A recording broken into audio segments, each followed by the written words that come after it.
Today, we're going to talk about the popular golden ratio, 2-1-1. What the heck does that mean? Stay tuned. Brought to you by AwesomeDrinks.com. Check out learn.awesomedrinks.com to learn more about cocktails. Welcome to Common Man Cocktails. I'm Derek, and in this series, we're going to kickstart your way as a new bartender, building the journey to become that next awesome cocktail enthusiast. Or if you want to become a real bartender, go right ahead. Use all this free information to launch your career into home bartending or professional bartending, or maybe just weddings. Please like, and if you're on YouTube, please subscribe. The button's right there. Let's look at the most popular cocktail breakdown, the ratio, the formula, the cocktail formula that has changed the world. It's called 2-1-1. It's 2 ounces of spirit, 1 ounce of sweet, and 1 ounce of sour. It's pretty darn simple, right? What this does is it creates a balanced cocktail. You take your favorite spirit, balance it against your acid and your sugar. You're done. Now, if you've been following along through course 2, you'll already understand a lot more about sugars than you did before.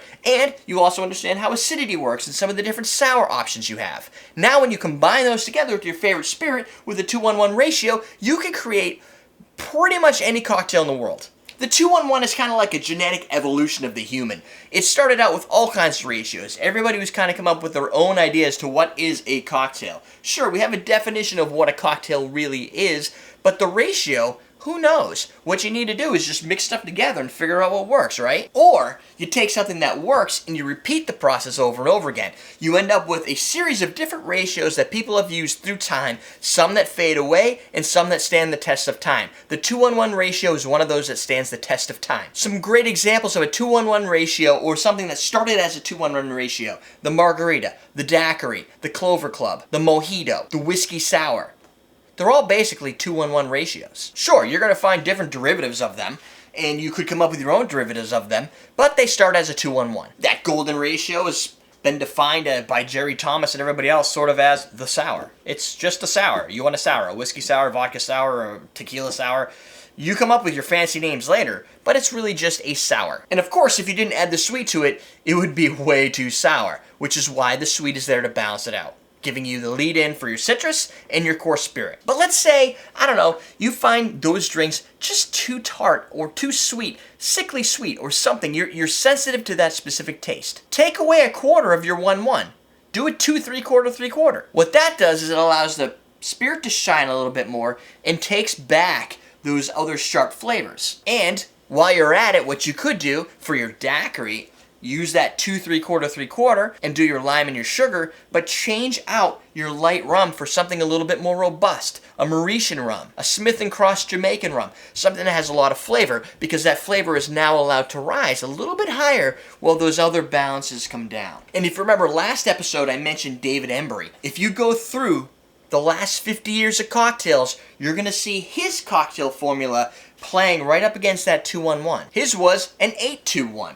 Sounds pretty intense, right? That's like, for every 8 ounces of alcohol, you're adding 2 ounces of sour and only 1 ounce of sweet. Now let's fold in how the daiquiri plays in that ratio.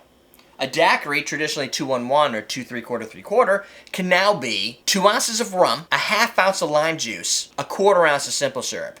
See, it's not a huge drink. It's just that the ratios allow your simple syrup to kind of play a little bit in the distance. That gives those people who are just really sensitive to that sugar.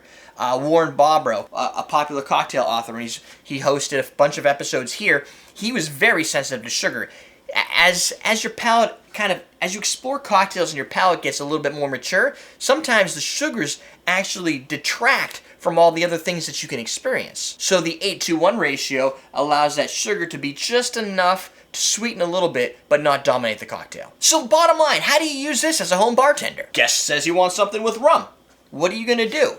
Well, they obviously don't know what they want. They just know they like rum. At least you have a place to start. You can drop the 2-1-1 on them. Rum, lime, honey. Rum, lime, rich demerara. Rum, lime, raspberry syrup. You can do all kinds of things using that same ratio. And if that's too sweet for them, kick them to one of the other ratios, 2 3/4 3/4 or 8-1. And don't let this look like I'm limiting you to 3 ingredients. That 2 for alcohol could be, I don't know, let's say gin and Campari. The 1 sour could be lemon and lime. And the sugar could be chartreuse and rich demerara.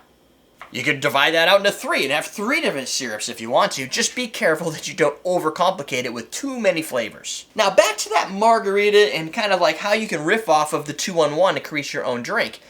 My margarita, if anybody's been following Common Man Cocktails for a while, is 2 ounces of tequila, 1 ounce of lime juice, 3/4 ounce of orange liqueur, and 3/4 ounce of agave nectar. That's really a 2-1, 1.5. My margarita typically is just a little bit sweeter than what you might see in a typical sour. And I get that 1.5 because Cointreau is going to be sweeter and bringing it with a sharp agave nectar. And the reason I did that is that I found many of my guests when I'm making margaritas enjoy something just a little bit sweeter. This is often true if you're introducing the margarita for the first time. For whatever reason, new cocktail drinkers are very used to sweet. It might be because we have a lot of other sweet things, cookies, candies, cakes. So to bring them around to the sour, you're going to creep it in. So my sweet is a little bit higher. Historically, I have no doubt that it started as a tequila sour, probably close to a 2-on-1. Then it was designed as a tequila daisy back in 1936. Coincidentally, margarita in Spanish translates to daisy. And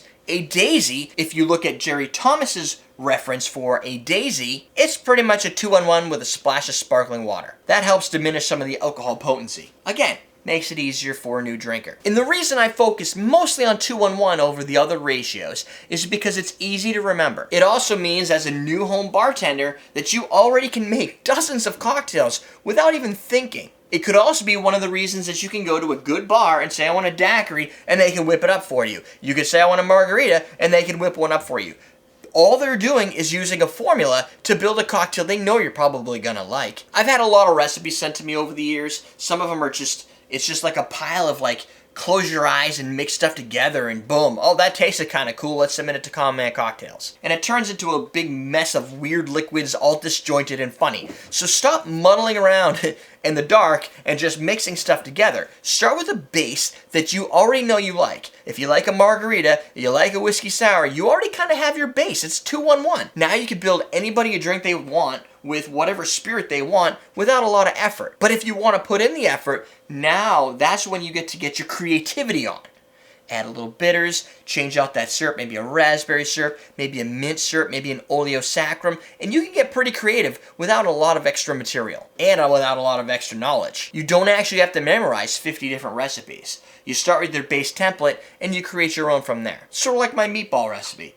It's kind of always different, but I know it always starts with meat and some sort of breadcrumb and 1 egg. From there, all the spices and cool stuff I do to it is different depending on my mood. Next episode, we're going to take a deeper dive into the founding members of cocktails, understand who our forefathers were, what they were thinking, and what they're best known for. To start your journey into craft cocktail making at home, or to become a real bartender, check out the bartender starter kit below. You can go to awesomedrinks.com directly if you want to type that in. The sidebar has 2 courses. Course 1, all about bar tools and what you're going to need to become a great home bartender. Course 2, the one you're watching, understanding the cocktail. That's it, my friends. We're teaching you how to drink.